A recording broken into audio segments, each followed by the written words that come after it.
윤석열 정부가 일본 전범 기업을 대신해서 2018년 대법원 판결에 따른 강제징용 배상금을 내주고 일본 정부의 면죄부를 주려는 움직임을 보여왔던 가운데 실제 우리나라 기업에 돈을 내라 라고 한 사실이 드러났습니다. 윤석열 정부 전범 기업의 배상 불이행에 따른 자산 강제 매각 명령을 막아세우고 대신에 배상하겠다라는 취지로 일본 정부와 전범 기업의 편에 서서 법률 대리인 겸 후원자까지 자처하는 듯 300억 기금 조성의 의지를 밝혀왔었죠. 조금 더 구체적으로 설명을 하자면 전범 기업을 포함하지 않고서 우리나라 기업과 국민 그리고 일본 기업과 국민들의 자발적인 모금으로 배상을 대신하자라고 했던 것인데 이것은 명백히 정부가 피해자 개인의 권리를 침해함은 물론이고요. 대법원 판결까지 이뤄진 그 사법권까지 부당히 훼손하는 거죠. 그래서 우리나라가 마치 구걸하듯이 일본에 매달리면서 일본 정부에 사과 없는 면죄부를 제공하려고 하자 피해자분들은 물론이고 국민적으로도 지금 반발이 상당했던 거 아니겠습니까? 그럼에도 불구하고 이 기금 조성 기존에 있었던 일제 강제동원 피해자 지원 재단을 통해서 모집을 하겠다라는 것까지 가닥이 잡혀버린 겁니다.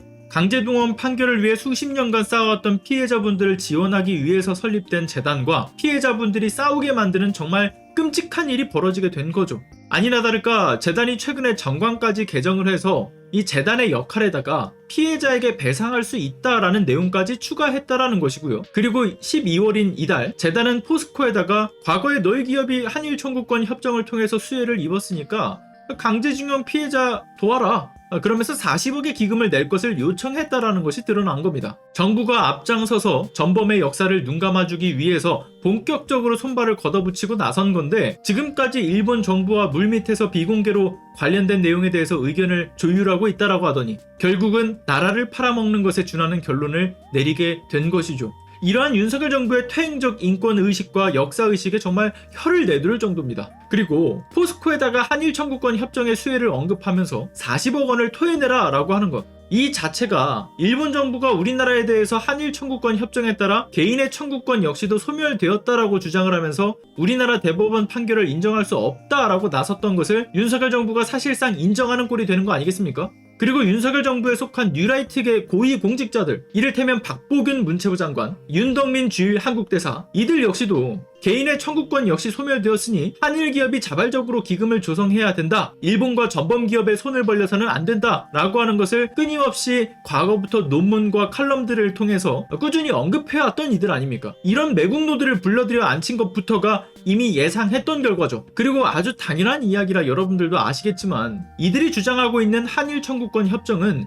강제징용 배상 판결에 아무런 영향도 주지 못하죠. 유엔이 2005년 12월부터 회원국들의 만장일치로 채택한 피해자 권리장전에 따라서 개인은 상대 국가나 개인 또는 법인들에 대해서 직접 손해배상을 청구할 수 있도록 그 권리를 갖고 있습니다. 뿐만 아니라 국제인권법은 징용 청구권처럼 국제 강행 규범을 위반해 청구되는 개인의 청구권만큼은 국가가 함부로 포기하거나 상대 국가와 협상할 수 없게 하고 있습니다. 뿐만 아니라 후일 판단에 대한 구속력을 갖추고 있기 때문에 소급 적용까지 가능하도록 되어 있는 데다가 설령 이 징용 청구권과 같은 이 소를 제기할 수 있는 권리를 소멸하도록 합의가 이뤄졌다라고 해도 현재로서는 무효라고 본다라고 되어 있습니다. 그래야만 반인도적 범죄 행위와 인권 문제에 저촉될 이 행위에 대해서 함부로 개입할 수 없기 때문에 이러한 소급 적용까지 가능하게 된 것이죠. 게다가 유엔에서 채택된 피해자 권리장전이 아니더라도 우리나라 정부와 사법부도 일관되게 1965년 한일 청구권 협정은 일본이 불법 행위를 시인한 적이 없기 때문에 불법 행위에 대한 배상 책임을 다한 것이 아니다라고 입장을 내놓은 바 있습니다. 심지어 1965년 박정희 정부가 발간했던 한일회담 백서에서도 이 한일 간 청구권 문제는 배상 청구를 포함시킬 수 없음을 기록하기도 했죠. 2005년 노무현 정부 민관공동위원회에서도 일본군 위안부와 강제동원 피해에 대해서 일본 정부와 군이 행한 불법 행위는 청구권 협정에 포함되지 않음을 밝히기도 했습니다. 그리고 2018년 10월 대법원 전원 합의체에서도 강제동원 피해자분들이 일본 기업에 대해서 청구한 위자료 청구권은 한일 청구권 협정의 대상에 포함되지 않기 때문에 적법하다라고 판결을 한 것이고요. 그런데도 윤석열 정부는 유엔의 피해자 권리장전과 같은 국제인권법을 위반함은 물론이고요. 우리나라 사법부의 결정까지 위반을 하면서 부적절한 방식으로 일본 정부를 돕고 있는 것이니 이 정부는 일본 국민을 대변하는 정부다. 이렇게 말하는 게 더 정확하지 않겠습니까?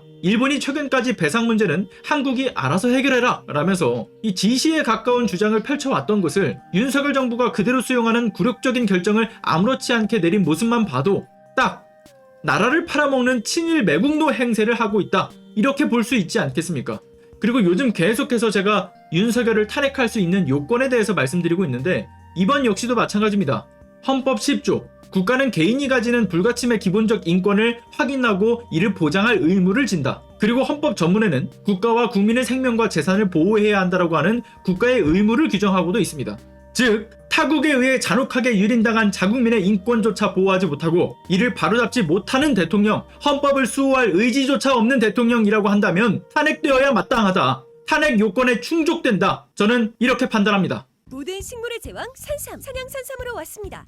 지리산에서 왔습니다. 7년을 기다렸습니다. 산양산삼 추출액 순 100%, 산양산삼 순백 한 뿌리를 한 병에 담았습니다. 아무도 상상 못한 조건, 홍삼 덮새 산양산삼을 드립니다. 귀한 분께 잊지 못할 선물을 해보세요. 문의 전화 1666-1080. 7년근 산양산삼을 뿌리와 이 열매 한 뿌리를 통째로 추출한 100% 액기스 제품 산삼 순백. 자, 먹고 나서 피곤이 사라졌다, 숙취가 안 생긴다, 밥맛을 되찾았다 라는 무수히 많은 긍정 후기들이 쏟아지고 있는 제품인데요. 이미 3,000여 건에 이르는 온라인 후기와 만점에 가까운 평점으로 증명된 제품입니다. 자, 현재 이벤트를 진행하고 있어서 한 박스에 총 30병이 든 이 제품을 1+1으로 한 박스를 더 들여서 총 60병을 함께 드리고 있고요. 게다가 여기에 산삼비타 1병, 산삼석류 유산균 1병까지 총 2병을 사은품으로 함께 드리고 있습니다. 다만 7년근 산양삼 원료의 가격이 좀 올라서요, 내년부터는 단돈 10,000원만 올리기로 했다는 점 참고해 주시고요. 다만 며칠 안 남은 올해까지 구매하시는 분들의 경우에는 1+1에 38만원에 구입 가능하시니까 이 기회 놓치지 마시고요. 자, 구입 방법은 오른쪽 상단의 전화번호 또는 더보기란의 구매 링크를 통해서 들어가시면 구입이 가능하십니다. 많은 구매 부탁드리겠습니다. 감사합니다.